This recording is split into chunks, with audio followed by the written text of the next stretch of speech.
Mateus capítulo 16, versículos 13 até 20. Nós já vamos fazer a leitura desse trecho. Enquanto você vai achando, eu quero que você pense em algo. Qual a primeira coisa que te vem à mente quando você ouve a palavra igreja? Primeira coisa que te vem à mente quando você ouve a palavra igreja. Enquanto você vai pensando, eu vou abrir minha água aqui. Talvez para alguns de nós, igreja é sinônimo de religião. Então, é um local onde as pessoas vão todo domingo para abastecer o tanque espiritual, para poder sair por aqui e rodar durante toda a semana cheio, até que o combustível acabe e você volte domingo que vem. Talvez para você a igreja seja um lugar onde as pessoas podem expressar a sua religiosidade, expressar a sua ajuda ao próximo e talvez até ser ajudado pelas pessoas. Então, a igreja é um lugar de amor, onde você não deveria julgar ninguém, nem ser julgado, em que você deveria deixar as pessoas serem quem elas quisessem ser, desde que todos possam se sentir bem. Para outros, a igreja pode ser também um lugar onde você busca socorro quando o seu casamento está em crise, ou quando você está mal de saúde, ou quando as finanças saíram do controle, ou quando você está em luto, ou quando você tem problema com o filho, ou talvez até quando você terminou com a namorada ou com o namorado, e aí você se apega à igreja, porque a igreja vai te solucionar esse problema. E quando tudo volta ao normal, você simplesmente sai da igreja, pelo menos até a próxima crise aparecer, aí você volta de novo. Para outros, igreja simplesmente pode ser um lugar onde você cresce, e do qual você sempre fez parte, porque os seus pais fazem parte, e por isso você é obrigado a frequentar. Na verdade, você não tem muito interesse em estar na igreja, e quando menos você puder, você vai seguir a sua vida bem longe desse lugar, não querendo olhar para trás mais. Há também pessoas que podem pensar que a igreja é alvo de um pensamento bem pessimista, do tipo assim: igreja para mim é lugar de gente hipócrita, igreja para mim só tem pessoas imundas, que fingem ser perfeitas, santas, mas que na verdade são piores do que as que estão lá fora. Então eu não quero passar nem perto de igreja. Se for para ser crente como as pessoas dessa igreja, eu prefiro ficar aqui fora, tomando a minha cervejinha, curtindo a minha vidinha do jeito que eu tenho. Tem outras pessoas que podem pensar assim: igreja, eu já saí dessa, eu sou a igreja, eu não preciso congregar, eu não preciso fazer parte de uma membresia, porque na verdade eu até acho que esse negócio de igreja é algo falido. Para mim, igreja foi uma instituição criada por homens, e por isso ela dá errado. Na verdade, eu quero viver como os primeiros cristãos, sem essas burocracias, sem essas cobranças. Eu quero viver o cristianismo de Jesus, sem esse negócio de igreja. O fato é que há muita confusão na cabeça das pessoas sobre o que é de fato igreja. E para uns, igreja pode ser como um clube, uma organização em que você vê voluntários e a adesão é opcional, você pode participar ou não. Para outros, a igreja é um órgão prestador de serviços. Então, os clientes têm toda a autoridade, o cliente sempre tem razão, e na verdade os pastores e os líderes estão ali para servir os clientes, que são os membros. Talvez você tenha sido machucado por alguma igreja, e por isso você tem uma visão negativa do que ela significa. Será que nós não podemos viver sem igreja? Será que nós não podemos buscar a Deus alheios, separados à igreja? Diante de tantas dúvidas, uma coisa nós não podemos negar: a Bíblia fala, e fala muito, sobre igreja. O problema está em como nós entendemos ou não entendemos o que a Bíblia fala sobre igreja. E eu quero te perguntar, sabe qual foi a primeira vez que a palavra igreja aparece no Novo Testamento? Justamente no texto que você abriu nessa noite. Eu gostaria de ler o texto, depois nós vamos fazer uma oração antes de estudá-lo. Mateus capítulo 16, versículos 13 a 20. Tendo chegado às regiões de Cesareia de Filipe, Jesus perguntou aos discípulos: quem os homens dizem ser o Filho do Homem? Eles responderam: alguns dizem que é João Batista, outros Elias, outros Jeremias ou algum dos profetas. E Jesus lhes perguntou: mas vós, quem dizeis que eu sou? Respondendo Simão Pedro, disse: tu és o Cristo, o Filho do Deus vivo. E Jesus lhe disse: Simão Barjonas, tu és bem-aventurado, porque não foi carne e sangue que te revelaram isso, mas meu Pai que está no céu. E digo-te ainda que tu és Pedro, e sobre esta pedra edificarei a minha igreja, e as portas do inferno não prevalecerão contra ela. Eu te darei as chaves do reino do céu. O que ligares na terra terá sido ligado no céu, e o que desligares na terra terá sido desligado no céu. Então ordenou aos discípulos que a ninguém contassem que ele era o Cristo. Vamos orar. Senhor Jesus, nós estamos diante de um texto fundamental para entendermos quem somos e quem Tu és. E na verdade quem somos depende de quem Tu és. Depende de entendermos isso, crermos nisto. E no momento em que isso acontece, nossas vidas são transformadas. Nunca mais seremos os mesmos. Seremos direcionados à igreja, que é o que esse texto ensina.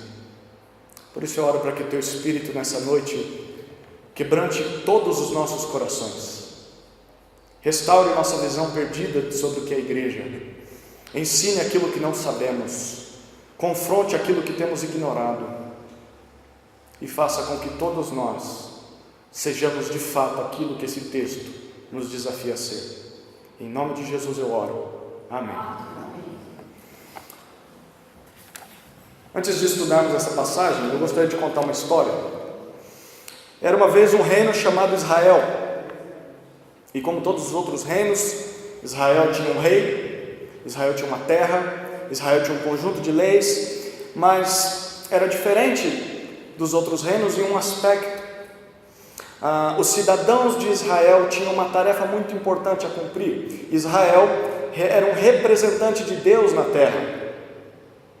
Como assim Israel era um representante de Deus na terra? É como se Deus estivesse enviando um comunicado oficial a todas as nações, dizendo assim: olha, Israel é meu, e todas as nações devem olhar para Israel para ver como eu sou.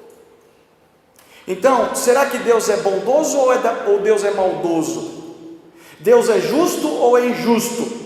Para descobrir, Deus está dizendo: olhe para essa nação, olhe para Israel.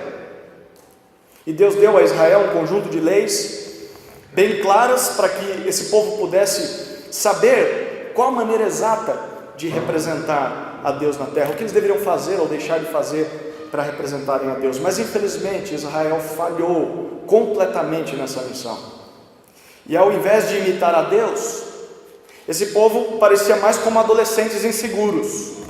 E o que o adolescente inseguro faz? Ele se preocupa mais com a opinião dos outros, com a opinião dos amigos, do que com a opinião de Deus. E Israel fez isso. Israel acabou imitando as outras nações por medo de não ser popular, de não ter likes no Facebook e no Instagram. E talvez eles estivessem pensando que talvez eles seriam muito mais legais que os outros porque eles tinham as leis de Deus. Não, nós somos melhores que os outros. Mas no final das contas, o que Israel fez foi totalmente o inverso do que Deus queria. Ele fez com que as nações pensassem que Deus não era tão especial assim. Porque se eles representavam a Deus, então Deus não podia passar de como eles eram. Deus é isso aí que eles são. Então, certo dia apareceu um homem chamado Jesus, e Jesus disse 4 coisas muito importantes. Primeira coisa, Deus estava demitindo Israel. Israel está perdendo o emprego de representar a Deus na terra. Segundo a declaração desse homem Jesus, ele mesmo, a partir daquele momento, seria aquele que representaria ao Pai nesse mundo. Então, na verdade, o próprio Jesus era Deus, ele era a imagem de Deus na terra. Terceira declaração: Deus está estabelecendo um reino, não um reino como Israel, com um local físico, mas Deus está estabelecendo um grupo de pessoas em particular, pessoas que estejam arrependidas e que sejam humildes como crianças. Então, não é um reino étnico, não é um reino físico, mas é um reino espiritual, é um reino de pessoas que se submetem a Deus. E a quarta declaração de Jesus é que os cidadãos desse reino vão se juntar a Ele como representantes de Deus na terra, depois que Ele os comprar na morte de cruz. Com isso, Jesus quis dizer o seguinte: o reino de Deus seria um reino sem terra, um reino sem fronteiras.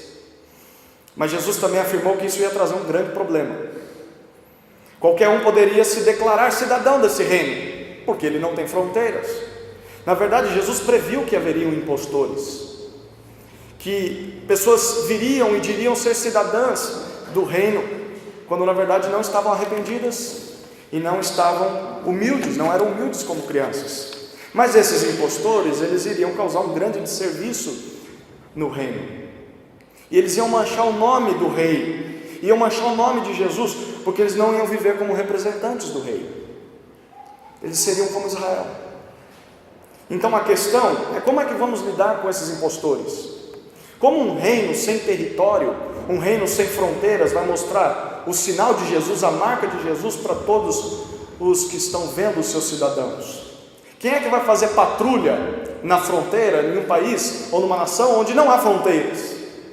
Quem tem autoridade para dizer quem é quem é ou quem não é cidadão do reino?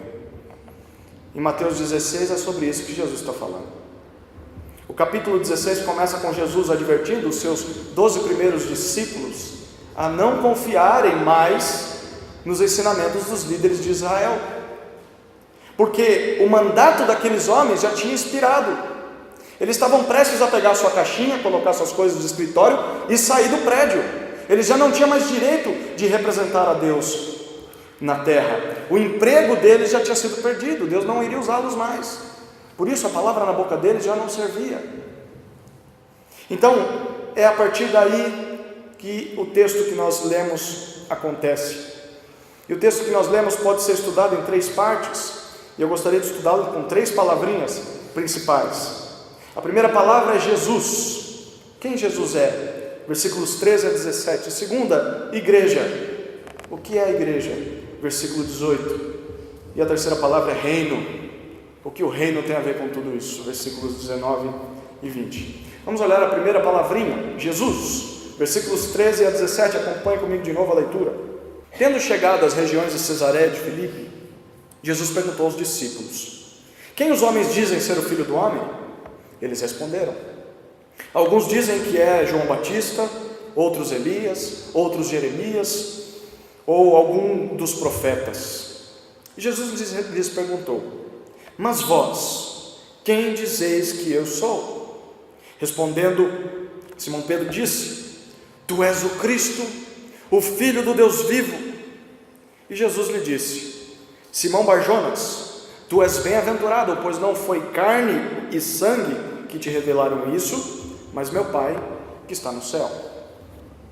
Primeira palavra, Jesus. Depois de alertar os discípulos sobre o ensino dos líderes demitidos de Israel, Jesus leva esses homens até as regiões de Cesareia de Filipe, que era aproximadamente 40 quilômetros, ficava a 40 quilômetros de Jerusalém, e ali Jesus para a caminhada.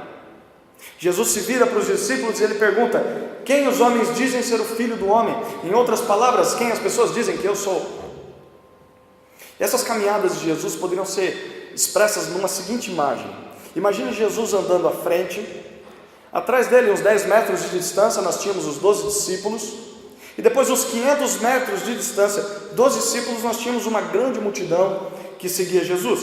E muitas pessoas seguiam a Jesus porque estavam com alguma doença, ou porque estavam buscando comida, ou até mesmo estavam levando um ente querido que que precisava de uma cura. Havia todo tipo de gente seguindo Jesus, com todo tipo de interesse por trás. E aí Jesus está perguntando: olha, vocês que ouvem essas pessoas, o que elas dizem a meu respeito? Quem elas pensam que eu sou? E aí os discípulos respondem de 4 maneiras, versículo 14. Uns dizem que o Senhor é João Batista. Naquela altura, João Batista já tinha sido morto pelo rei Herodes Antipas. Então, eles achavam que João tinha voltado do mundo dos mortos para vingar a sua morte, e que Jesus era ele. Outros, os discípulos falam que o Senhor é Elias. Elias era o precursor do Messias. Ele seria aquele que viria na frente do rei de Israel. Então, para alguns, Jesus só está abrindo um caminho para alguém mais importante que ele, que virá depois. Eles dizem, em terceiro lugar, outros acham que o Senhor é Jeremias. Talvez por causa da mensagem de Jesus, é bem dura, é bem parecido com as profecias do livro de Jeremias, mas eles terminam dizendo: olha, outros acham que o Senhor é só mais um dos profetas como todos os outros. Em outras palavras, olha, Jesus, Deus fala através do Senhor, mas Deus fala também através dos outros líderes de Israel. E Jesus mostra que a preocupação dele não é com a opinião dos outros. Versículo 15, a opinião de Jesus não é com os que estão longe, a preocupação de Jesus não é com a opinião dos que estão longe, mas com a dos que estão perto. E ele vira para os discípulos e diz: mas e vocês? Quem vocês dizem que eu sou? Aí no verso 16 nós vemos Simão Pedro. Ele toma a palavra e ele fala na frente dos demais discípulos e ele diz: tu és o Cristo, o Filho do Deus vivo. E diferente do que muitos pensam, Cristo não é sobrenome de Jesus, tá? Não é Jesus Cristo da Silva Sauro. Cristo não é sobrenome. Cristo é um título. Cristo é uma palavrinha, é uma tradução grega de uma palavra hebraica que significa Messias.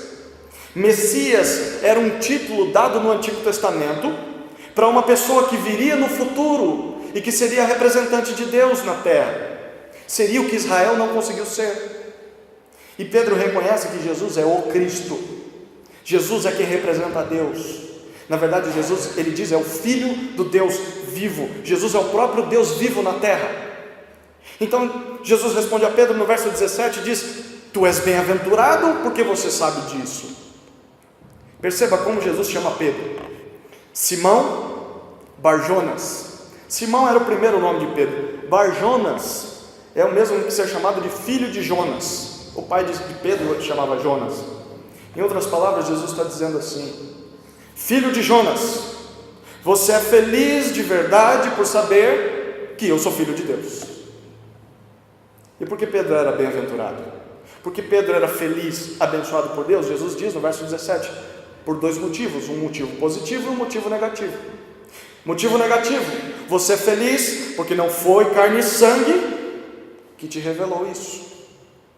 Carne e sangue é uma expressão judaica para se referir ao homem como um ser mortal. Em outras palavras, Jesus está dizendo: Pedro, não foram pessoas que te mostraram isso, não foram os outros discípulos que te fizeram descobrir essa verdade, nem você mesmo teve a capacidade de descortinar essa realidade sobre mim. Segundo motivo, porque ele era feliz, é um motivo positivo agora, porque foi meu Pai que está no céu que te revelou isso.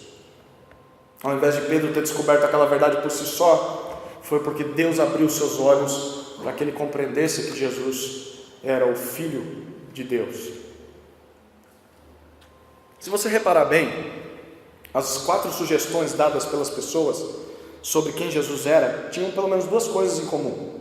A primeira coisa em comum é que todas as outras definições, todas as opções, identificavam Jesus como uma pessoa do passado, ao invés de reconhecer que Jesus era uma pessoa totalmente diferente daquelas pessoas do passado. A segunda característica em comum é que todas as opções que eles davam carregavam meias verdades. O que isso significa? Porque Jesus possuía sim algumas características daquelas pessoas, como de Elias, como de Jeremias, como dos profetas, como de João Batista, mas Jesus era mais do que isso, mais do que essas características. E é interessante perceber como as pessoas hoje em dia continuam nutrindo a mesma ignorância ou a mesma confusão a respeito de quem Jesus é. Mesmo aquelas pessoas que estão seguindo Jesus ali a uns 500 metros de distância, elas ainda têm dúvidas. Algumas pessoas acham que Jesus é um milagreiro, então elas vão à igreja porque querem receber cura. Outras pessoas acham que Jesus é um revolucionário, e aí colocam na sua bandeira política: Jesus é isso, Jesus é aquilo, Jesus representa a minha classe. Outras pessoas vão dizer simplesmente que Jesus é um líder religioso. Outros vão dizer que Jesus é apenas mais um dos profetas entre tantos. Algumas pessoas vão dizer que Jesus é um exemplo a ser seguido, alguém que nessa terra, como homem, conseguiu obedecer a Deus, então você pode imitá-lo porque ele se tornou perfeito, e você também pode se tornar perfeito pelos seus méritos. Outras pessoas vão achar que Jesus é menor do que Deus, mas que mesmo assim tem uma certa divindade. É meio como se ele fosse um subdeus, um Deus classe 2. Deus Pai é o Deus top, Jesus é o Deus abaixo, um degrau abaixo, mas ele é Deus ainda. O fato é que a convicção sobre quem Jesus muda a vida de uma pessoa de uma vez por todas. Saber da identidade de Jesus é o que separa o discípulo de uma multidão. É o que faz uma pessoa parar de se referir a Jesus como Ele e passa a se referir a Jesus como Tu. Saber quem é Jesus é você parar de falar sobre Jesus e começar a conversar com Jesus. É você ter um relacionamento com Jesus. Certa feita havia um grande coral em uma grande igreja, e um dos diáconos fazia um solo naquela apresentação, e aquele homem havia fundado aquela igreja. Haviam décadas que ele era diácono, e enquanto cantava a sua música, esse homem começou a chorar, e isso chocou a congregação. Quando ele não se conteve mais, ele interrompeu a cantata, ele pediu a palavra, e ele disse para a igreja o seguinte: eu vivi por anos nesta igreja, falando e ouvindo sobre Jesus, mas esta foi a primeira vez na minha vida que eu descobri quem Ele é. Agora é que eu entendo que Jesus é o Filho de Deus, aquele que veio ao mundo para me salvar. Anos de igreja não faz uma pessoa reconhecer quem Jesus é. Curso teológico não pode fazer isso. Servir em algum ministério nunca vai fazer isso, porque não é carne ou sangue que abre os olhos do coração de uma pessoa, é o Pai que está no céu que abre. Jesus só pode ser reconhecido como Cristo por revelação divina. Por natureza, as pessoas vão considerar Jesus como um grande mestre, como um grande professor, um profeta, mas não como Deus encarnado, não como o Senhor dos Senhores. Por isso eu queria que você soubesse que não adianta querer forçar, empurrar goela abaixo Jesus para uma pessoa. Não é por força humana, mas é por convencimento divino que alguém reconhece que Jesus é o seu Salvador e o seu Senhor. Então, antes de querer brigar com uma pessoa para que ela se converta, você deveria, no bom sentido, dobrar os seus joelhos e brigar com Deus em oração, pedindo para que Deus mostre para aquela pessoa quem Jesus é. Ninguém vem a Cristo empurrado ou amarrado. As pessoas vêm a Cristo conquistadas pelo amor de Deus. Mas saber disso também desafia o nosso coração. Se nós conhecemos a Jesus de verdade, então não há mérito nenhum em nós. Nós não fazemos isso porque nós somos melhores que os outros, porque por nossa própria força nós éramos incapazes de reconhecer isso. Isso deveria quebrar o nosso orgulho, deveria nos humilhar diante das outras pessoas. Você só conhece a Jesus porque o Pai te revelou isso. Você era tão cego, você era tão perdido quanto aquelas pessoas que rejeitam a Cristo. Isso deveria te quebrar ao meio, isso deveria arrancar a arrogância do seu peito, deveria te fazer olhar para os outros com misericórdia e viver dias de gratidão por Deus ter te revelado quem Jesus é. Essa verdade deveria também conduzir cada um de nós a uma autoavaliação. Quem é Jesus para você? Quem é Jesus para você? Você se dirige a Jesus como tu, na segunda pessoa, ou como Ele?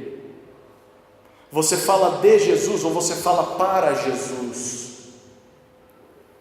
Você reconhece mesmo que Jesus é Deus? Você reconhece que Ele representa o Pai na terra? Você reconhece mesmo que Jesus é o Senhor sobre tudo, que Jesus é dono da verdade e que você deve ouvi-lo? Se você não vê Jesus assim, ore para que Deus abra os seus olhos. Se Deus não agir, você vai continuar cego. E mesmo estando dentro de uma igreja, você vai ser como aquele diácono por décadas. Você vai ser como os lá de fora, perdido nos seus pecados. Essa foi a primeira palavra desse texto, Jesus. Segunda palavra, igreja. Verso 18, olha o que o texto diz. E digo-te ainda que tu és Pedro, e sobre esta pedra edificarei a minha igreja, e as portas do inferno não prevalecerão contra ela. Jesus continua essa resposta a Pedro, e aí ele faz 3 declarações. Primeira declaração, tu és Pedro. O que isso significa? O óbvio, que um dos nomes de Simão Pedro era Pedro, e é isso o que Jesus está fazendo. Mas na língua em que em Mateus está escrevendo esse texto, dá para entender a intenção de Jesus ao dizer isso. Acontece que Pedro é um nome derivado da palavrinha grega Petros, que significa pedra, rocha. Então Jesus está fazendo aqui um jogo de palavras com o nome de Pedro. Jesus está dizendo, seu nome é pedra, não é Pedro. Então, Jesus faz a sua segunda declaração. Sobre esta pedra edificarei a minha igreja. 2 detalhes são importantes aqui. Primeiro detalhe, a que pedra Jesus está se referindo? Durante centenas de anos, essa tem sido a pergunta de milhares de teólogos. Uns vão dizer que a pedra na qual Jesus vai edificar, vai construir a sua igreja, é o apóstolo Pedro. A igreja católica romana, apostólica, católica romana, ela interpreta esse texto assim. Ela diz que Pedro e os seus sucessores é quem são a coluna da igreja. Então Jesus constrói a sua igreja em cima de Pedro e dos sucessores de Pedro, que são os papas. Uma outra interpretação desse texto vai dizer que a pedra da qual Jesus está se referindo é a declaração de Pedro: tu és o Cristo, o Filho do Deus vivo. Então, para esse grupo de intérpretes, são os protestantes, Pedro não é o alicerce da igreja, nem os sucessores de Pedro, mas sim o próprio Jesus Cristo, o fato dele ser o Filho de Deus. Então, o que nós devemos concluir? Com certeza a primeira opção pode até parecer muito bonita, mas se a igreja depende de Pedro, então nós temos um problema. Porque no versículo 23, que é o texto do nosso próximo sermão domingo que vem, nesse mesmo capítulo, nessa mesma conversa, Pedro diz que Jesus não deveria ir para a cruz morrer, e Jesus repreende e diz: você está pensando como Satanás. Que igreja, hein? Se a igreja dependesse só de Pedro para ser edificada, ela ia crescer totalmente deformada. Então não é a primeira opção. Nós então ficamos com a segunda opção. Mas eu concordo com um pastor americano chamado Mark Dever, que nós não podemos ficar com a segunda opção sem considerar a primeira opção. Como assim? Ele explica o seguinte, abre aspas: a confissão não pode ser separada de Pedro, e nem Pedro pode ser separado da sua confissão.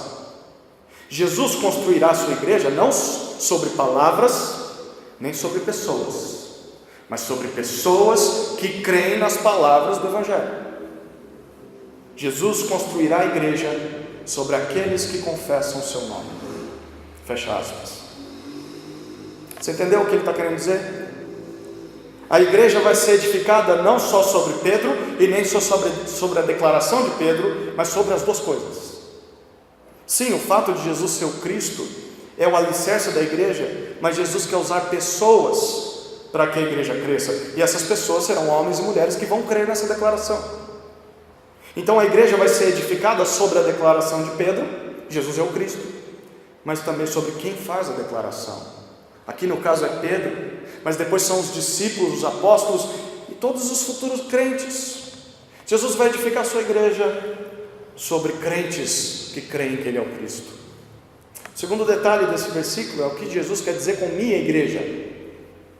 Igreja é a tradução do termo grego eclesia, que que se referia a um grupo de pessoas separadas para algo, pessoas que se reúnem e são diferentes dos outros grupos. Em outras palavras, igreja significa um povo separado, uma congregação. E é isso que Jesus está querendo dizer. Olha, lembra que Israel foi demitido por Deus? Israel não é mais povo de Deus. Então, eu vim para criar um novo povo, e esse povo vai ser a igreja. E a igreja será minha. E tudo que é meu é do Pai. Logo, a igreja, a partir do meu sacrifício na cruz, vai ser o povo de Deus na terra, e não mais Israel. Isso significa que Jesus não está falando de igreja no sentido de um prédio ou de uma denominação, mas ele está falando de um povo. E com base no que nós lemos ao longo do Novo Testamento, nós descobrimos que esse povo de Deus, a igreja, não vai ser composto só de judeus, que são pessoas de Israel, mas também das pessoas do mundo todo, pessoas de todas as culturas, de todas as línguas, de todas as raças. Então a igreja de Jesus é o povo de Deus na terra.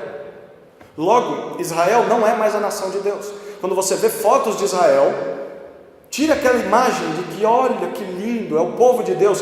Foi o povo de Deus. O povo de Deus é a igreja, da qual judeus podem fazer parte, desde que se arrependam e creiam que Jesus é o Cristo. Jesus está dizendo: Israel não é mais minha nação. Um judeu só pode ser parte do povo de Deus novamente se ele crer em mim.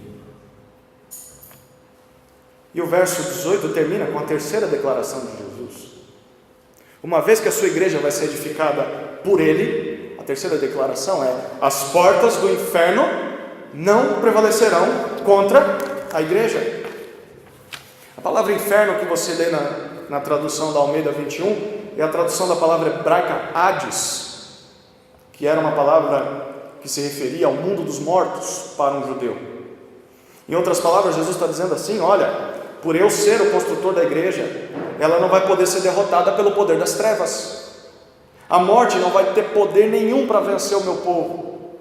E a palavrinha prevalecer aqui significa dominar, significa ser superior, ser mais forte que algo. O inferno, Satanás, os demônios, a morte nunca serão mais fortes que a igreja. O povo de Deus nunca será destruído por eles. Então no final, a igreja vai ser perfeita e vai ser uma construção acabada por Jesus, mesmo que venham os ataques de Satanás, mesmo que os crentes experimentem a morte, mesmo que o pecado deles os faça os assedie e eles caiam em pecado. No final, Cristo e o seu povo vencem. O inferno não vai vencer. Sabe o que esse versículo significa? Que Jesus está edificando a sua igreja nesse mundo, mesmo que não pareça. Não é uma igreja institucional, mas é um povo que crê nele, um povo que o obedece, um povo que confessa que ele é o Cristo, o Filho do Deus vivo. Então o sucesso da missão de Jesus não depende de Pedro, ou não depende dos apóstolos, ou até mesmo dos pastores, não depende dos missionários, muito menos depende da própria igreja. O sucesso da missão de Jesus depende dele mesmo. Eu estou edificando, eu vou edificar. E na prática, o que isso significa? Significa que igreja não é uma instituição falida, igreja não é uma coisa criada por homens, uma coisa perdida. Igreja foi instituída por Cristo. É claro que ao longo do percurso muitos homens falharam, muitos homens mancharam a imagem da igreja, e isso vai continuar acontecendo até o fim dos tempos. É claro que Satanás vai tentar de todas as maneiras acabar com a igreja, perseguir a igreja, disseminar pecado dentro da igreja, corromper a imagem da igreja no mundo. Mas mesmo em tempos de crise como os nossos, Jesus nunca deixou de edificar a sua igreja. Jesus decidiu que a igreja existisse. Jesus trabalha para que a igreja cresça. Jesus é o dono da igreja. E se isso é assim, e então eu e você não podemos ignorar a igreja. Nós não podemos achar que podemos viver sem igreja. Jesus a instituiu. E mais, Jesus decidiu que a igreja crescesse por meio de pessoas, mesmo pessoas pecadoras. Então, enquanto nós aguardamos o último dia, Jesus está trabalhando em pessoas pecadoras. O objetivo de Jesus é santificar essas pessoas mas até lá elas vão pecar, mesmo que elas não queiram mais pecar. Então a igreja sempre vai ser composta por pecadores. Não dá para fugir disso. Se você ignorar essa verdade, você vai se decepcionar. Vai se decepcionar com o pecado das pessoas e você vai decepcionar as outras pessoas. Mas você precisa lembrar que apesar disso, Jesus está construindo o seu povo por meio dessas pessoas. Esse texto também nos mostra que nós não podemos achar que as coisas dentro da igreja devem ser feitas só do nosso jeito. A igreja não é nossa, a igreja é de Cristo. É Jesus quem dita as regras, quem dita as normas no povo de Deus, não somos nós. Jesus é o dono do pedaço, não nós. Não existe outro dono da igreja a não ser Jesus. Pessoas querem ser donos ou donas de igreja, generais, comandantes. Pessoas que querem fazer isso nada mais são do que usurpadores. Pessoas que usam uma falsidade ideológica, porque só existe um dono de igreja, e esse dono de igreja não é você, é Jesus Cristo. Por isso eu quero te desafiar a parar de querer mandar e ditar as normas na igreja, e comece a perguntar como Jesus quer que a igreja seja, o que o dono do pedaço quer. Mas ao mesmo tempo esse texto nos faz ter esperança, porque esse versículo é a base para todo o consolo cristão, e o que ele precisa nesse mundo é isso. Jesus está edificando a sua igreja, o inferno não vai vencer a igreja, mesmo que as pessoas pequem, incluindo você mesmo. A igreja, como povo e não como um prédio, vai chegar ao seu destino final. A igreja vai ser santa, vai ser perfeita no último dia. Ainda bem que isso não depende de nós.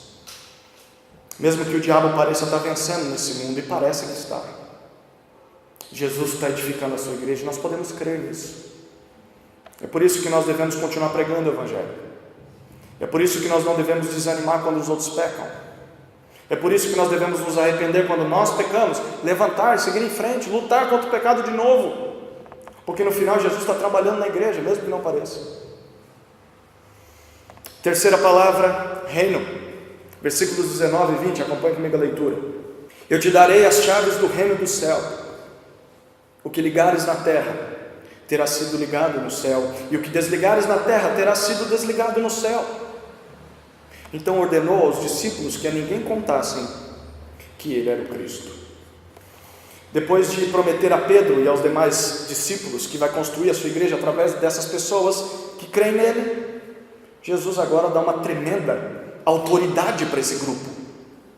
Jesus diz: eu te darei as chaves do reino do céu. O que Jesus quer dizer com isso? A primeira coisa que a gente pensa é que onde há chave, há uma porta, ou tem um portão que pode ser aberta ou fechada por essa chave. Mas que porta ou portão é esse? De onde? Jesus diz: é a porta de um reino, um império, uma realeza.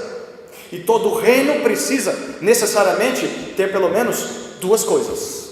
Todo reino precisa ter um rei ou rainha, e todo reino precisa ter súditos, senão ele não é reino. Ninguém é rei sem súditos. Mas onde está esse reino? Como nós podemos encontrá-lo? Qual é a localização dele no Google Maps ou no Waze? Onde eu acho esse reino? Jesus diz: ele é um reino do céu, ou dos céus na sua versão. Ele é um reino espiritual, é um reino celestial, não é um reino físico, não é um reino terreno, é um reino eterno, é imaterial. E o que tudo isso significa?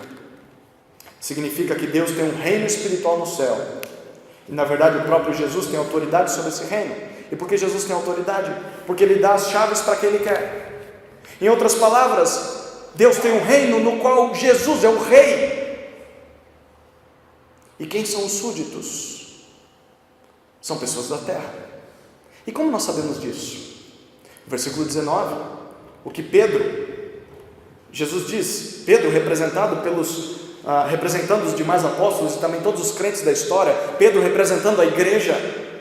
Jesus diz: o que você, Pedro, ligar na terra, o que você, igreja, ligar na terra, terá sido ligado no céu, e o que for desligado na terra pela igreja, terá sido desligado no céu. O que isso quer dizer? Significa que Pedro é quem pode dar salvação para alguém? Será que a igreja tem poder para tirar a salvação de alguém? Será que nós podemos tirar uma pessoa do reino do céu? Ele pisou no meu pé, eu vou fazer a cama dele, eu vou levar para a igreja, e toda a igreja vai decidir, e nós vamos fazer ele perder a salvação e vai para o inferno, porque ele pisou no meu pé. Será que é isso que Jesus está dizendo? Não parece que é isso que Jesus quer dizer. Pense um pouquinho aqui. A pessoa que tem as chaves de um reino é quem detém o poder de impedir ou de permitir que outras pessoas entrem nesse reino. E Jesus está delegando essa autoridade para Pedro e consequentemente para a igreja, para aqueles que creem que Ele é o Cristo, o Filho do Deus vivo. Então as chaves nada mais são do que aquilo pelo qual as pessoas fazem parte ou não do reino de Deus. A pergunta então é: como as pessoas podem entrar no reino dos céus? Gostaria de te convidar a abrir em Marcos capítulo 1, um livro à frente. Marcos capítulo 1, versículos 14 e 15. O texto diz: depois que João foi preso, Jesus foi para a Galiléia, pregando o evangelho de Deus e dizendo: completou-se o tempo e o reino de Deus está próximo. Arrependei-vos e crede no evangelho. Qual era o cerne da pregação de Jesus? Jesus pregava o reino de Deus. Evangelho significa boas notícias. Que boas notícias eram estas? É que o reino de Deus estava chegando. E como as pessoas poderiam participar desse reino? Jesus diz de duas maneiras, 2 passos: se arrependendo dos seus pecados e crendo no evangelho. E sabe como Mateus chama esse evangelho de Deus? Volte lá para Mateus capítulo 4, versículo 23. Olha como Mateus chama o evangelho de Deus. O texto diz: Jesus percorreu toda a Galiléia, ensinando nas sinagogas deles, pregando o evangelho do reino e curando todas as doenças e enfermidades entre o povo. Sabe qual é a chave que abre a porta para o céu? Crer no evangelho. Para entrar no reino de Deus é preciso dar atenção ao evangelho do reino. Por meio do evangelho, Pedro e os outros discípulos vão abrir e fechar o reino para as pessoas. A pregação do evangelho adiciona ou exclui homens e mulheres do reino do céu. Então, se você ouve o evangelho e crê no evangelho, é isso que te abre as portas para o céu. Mas se você ouve o evangelho e rejeita o evangelho, as portas do céu ficam fechadas para você. Você não é bem-vindo ali. Então tudo que Pedro e a igreja ligar ou desligar na terra, já terá sido ligado ou desligado no céu, contanto que a pessoa abrace o evangelho ou não. Então a igreja tem permissão para fazer isso, por quê? Porque o céu agiu primeiro. Se a igreja fizer isso de acordo com o evangelho, então é algo que já foi decidido no céu. E Jesus pede no verso 20, por enquanto, voltando lá para o capítulo 16, terminando nosso texto, por enquanto não divulguem isso a todos. A pergunta é: por que Jesus quer que a gente não fale que Ele é o Cristo? Jesus está falando para os discípulos ali, e 2 motivos a gente pode pensar. Primeiro, para garantir que a conversão das pessoas fosse por crer em Jesus e não por motivos políticos, porque as pessoas acreditavam que o Cristo seria um Messias político de Israel, que Cristo subiria no trono do rei Herodes, o tiraria de lá e dominaria a cidade santa. E Jesus está querendo dizer: eu não quero que as pessoas achem que eu sou esse tipo de cara. Eu sou o salvador deles, espiritual. Eu não sou libertador político. Mas o segundo motivo, talvez, é para que o caminho da cruz não fosse impedido. Porque se pessoas soubessem agora que Jesus era o Cristo, tentariam impedi-lo de morrer na cruz. É isso que Pedro vai fazer daqui a pouco. Se o Senhor é o rei, por que o Senhor vai morrer? Não faz sentido. Jesus precisava ir até a cruz para cumprir a sua missão, para nos salvar. E depois disso, aí ele manda: agora vocês vão e contam para todo mundo, porque eu já fiz o que vim fazer. Como que nós poderíamos entender isso de uma forma mais simples? É um texto bem profundo. Quero que você imagine a seguinte cena: você está indo para a Índia, tá, Sheila? Vou te usar na ilustração, mas eu quero que todos nós nos imaginemos nessa cena. E aí você tira um visto de turismo de 2 meses, por exemplo. Então você vai para a Índia e fica ali por 2 meses, só que o seu visto acaba. E você não conhece ainda a Índia toda, você gostaria de caminhar mais por lá, conhecer mais. Aí você quer ficar mais uns 2 meses ali na Índia. O que você precisa fazer? Você precisa renovar o seu visto.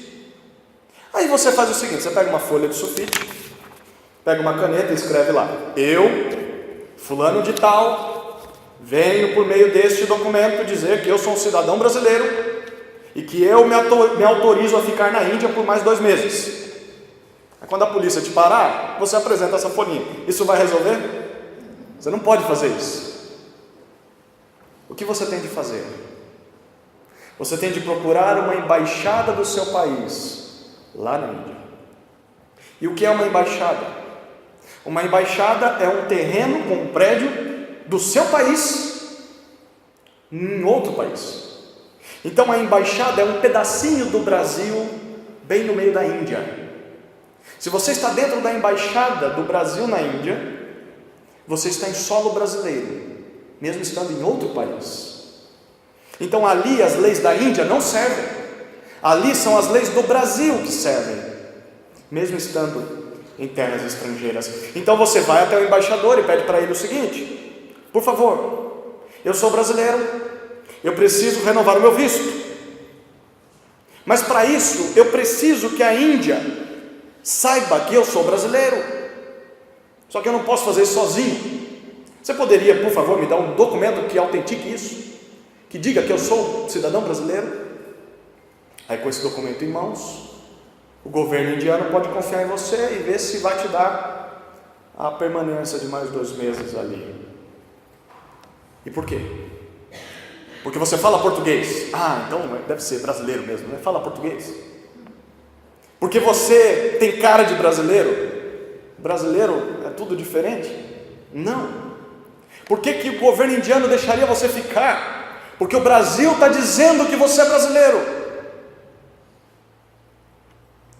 Você está entendendo o que significa Jesus dar a chave do reino dos céus para a igreja? Quando Jesus faz isso, Jesus está dizendo o seguinte: o meu reino é celestial, não é visível na terra, mas eu tenho uma embaixada nesse planeta. O seu nome é igreja. É um ajuntamento de pessoas que creem que eu sou Cristo, e se você fizer parte do meu reino, você precisa ter a aprovação da igreja. Eu dei à igreja a tarefa de dizer quem é e quem não é cidadão do reino. Você não pode fazer isso por conta própria. Você não pode sair por aí dizendo que é cidadão do reino do céu sozinho, porque quem faz isso por você é a igreja. Eu dei essa autoridade para a igreja. O que isso significa? A igreja vai exercer essa autoridade das chaves do reino com perfeição. Sim ou não? Não. A igreja vai cometer erros, como qualquer outra autoridade estabelecida por Jesus comete. Por exemplo, o governo falha, os pais falham. Mas pense um pouco: o fato dessas autoridades cometerem erros, como presidentes cometem, como pais cometem, significa que a autoridade deles seja ilegítima? Eles deixam de ter autoridade sobre a sua vida? Não deixam. Eles continuam tendo autoridade dada por Cristo, e um dia eles vão prestar contas a Cristo, mas o seu papel é se submeter a essas autoridades, e a igreja também. De maneira prática, sabe o que isso significa? que Jesus deu à igreja a autoridade para fazer exatamente o que Deus tinha feito com Israel no passado. Deus deu à igreja a autoridade de atuar como representante público dele nessa terra. Basicamente, em outras palavras, é como se Jesus tivesse dado aos apóstolos a autoridade de olhar nos olhos daqueles que dizem crer no Evangelho. Você diz crer no Evangelho? Senta aqui conosco.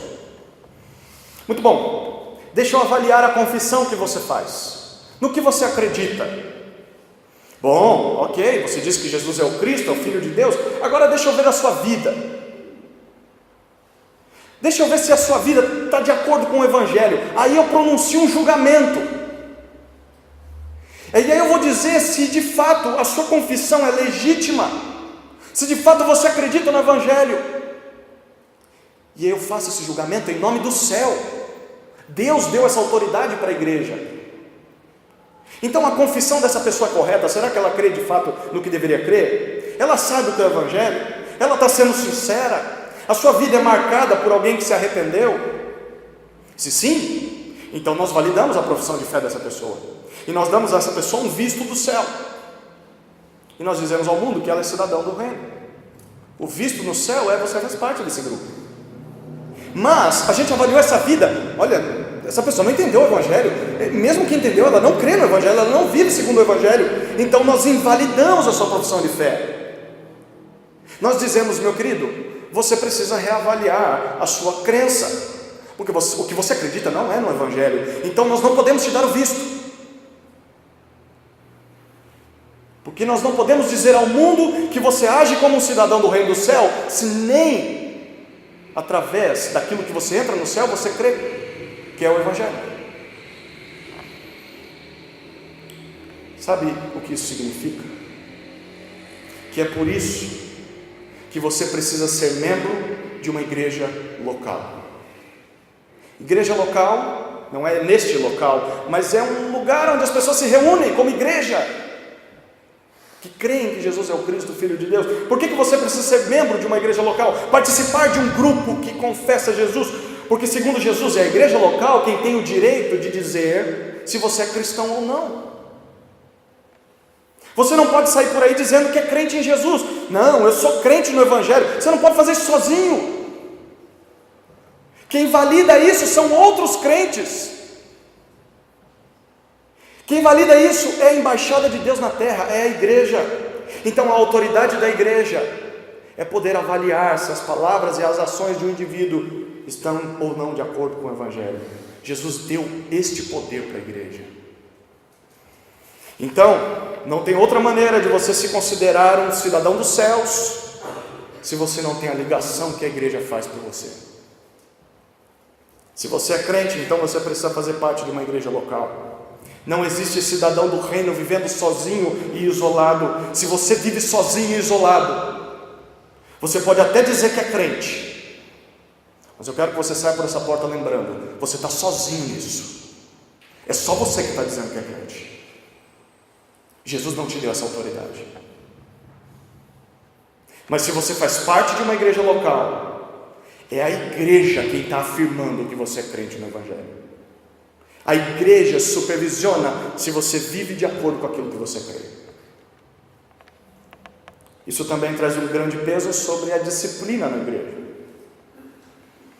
Quando uma pessoa que afirma crer no Evangelho e ama a Deus, não, eu creio no Evangelho, eu amo a Deus, mas a vida dela é em desacordo com o Evangelho, essa pessoa não se arrepende, essa pessoa não luta contra os seus pecados, ela não obedece a Cristo. Quando a pessoa vive assim, é dever da igreja local retirar o visto de cidadão do reino dessa pessoa. Nós temos então a exclusão da igreja. O que a exclusão significa? A exclusão não define se a pessoa é crente ou não. A salvação não depende disso. Ser excluído não faz alguém perder a salvação. Mas a exclusão mostra para o mundo e mostra para a própria igreja que aquela pessoa que não vive de acordo com o Evangelho, aquela pessoa não se identifica com o grupo dos crentes em Jesus. Então aquela pessoa pode até ser crente, mas está vivendo como um descrente. e não quer viver como crente. Mas é perigoso viver assim. Porque quem garante que você é crente de verdade? Crente que é crente vive como crente. E crente de verdade se submete a Jesus Cristo, se arrepende, crê, obedece e se submete à autoridade da igreja. Eu quero ser bem claro com você nessa noite.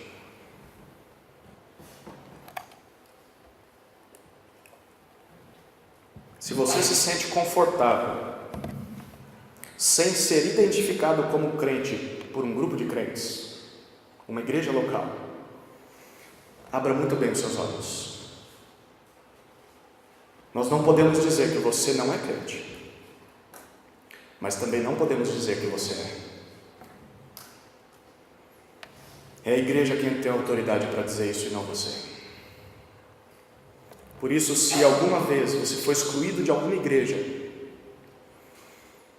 procure essa igreja para se reconciliar com ela e se submeta novamente à sua autoridade. Faça isso para o seu bem. Se você não fizer isso, você está sozinho nesse mundo, dizendo que é crente. Nós não podemos confirmar isso por você e ninguém mais pode. E pode ser que talvez você não seja crente. E se você é crente, então volte para a igreja. O que é a igreja? Segundo Jesus, igreja é o posto avançado de Deus do reino do céu na terra. Igreja é a embaixada de Deus nesse mundo. A igreja é dele. Ele a fundou. A igreja é a ideia de Jesus. A igreja é cara, é preciosa para Jesus. Atos 20, 28, Paulo diz que Cristo comprou a igreja com seu próprio sangue.